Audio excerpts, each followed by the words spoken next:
for President Bush and President Obama that in these instances... All right, hold on, Juliet. Here's the president. As Americans, we grieve the brutal murder, a horrific massacre of dozens of innocent people. We pray for their families who are grasping for answers with broken hearts. We stand with the people of Orlando who have endured a terrible attack on their city. Although it's still early in the investigation, we know enough to say that this was an act of terror and an act of hate. And as Americans, we are united in grief, in outrage, and in resolve to defend our people.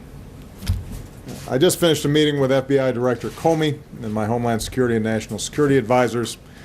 The FBI is on the scene and leading the investigation in partnership with local law enforcement. I've directed that the full resources of the federal government be made available for this investigation. We are still learning all the facts. This is an open investigation. We've reached no definitive judgment on the precise motivations of the killer. The FBI is appropriately investigating this as an act of terrorism, and I've directed that we must spare no effort to determine what, if any, inspiration or association this killer may have had with terrorist groups.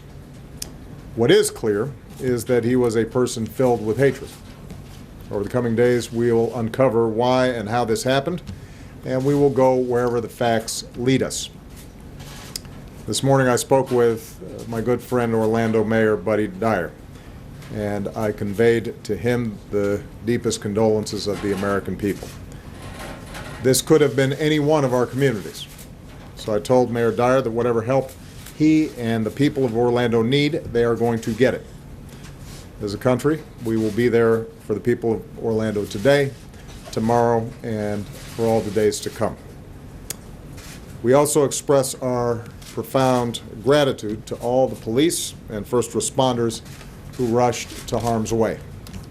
Their courage and professionalism saved lives and kept the carnage from being even worse. It's the kind of sacrifice that our law enforcement professionals make every single day for all of us, and we can never thank them enough.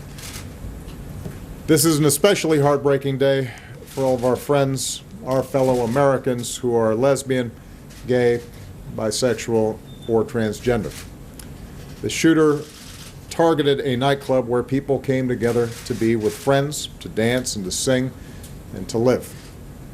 The place where they were attacked is more than a nightclub. It is a place of solidarity and empowerment where people have come together to raise awareness, to speak their minds, and to advocate for their civil rights.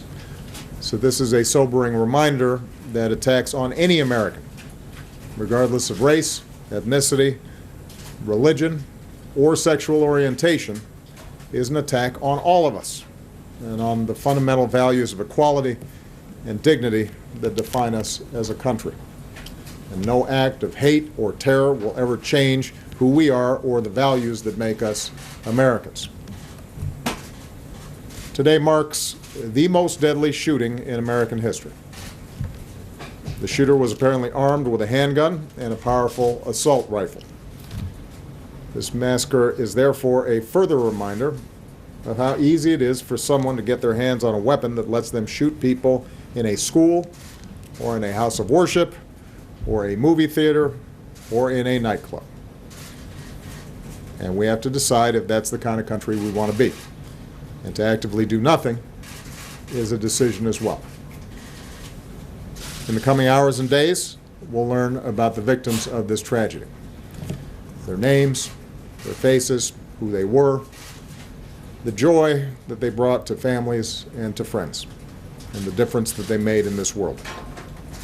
Say a prayer for them, and say a prayer for their families. That God give them the strength to bear the unbearable, and that He give us all the strength to be there for them, and the strength and courage to change. We need to demonstrate that we are defined more as a country by the way they live their lives than by the hate of the man who took them from us. As we go together, we will draw inspiration from heroic and selfless acts.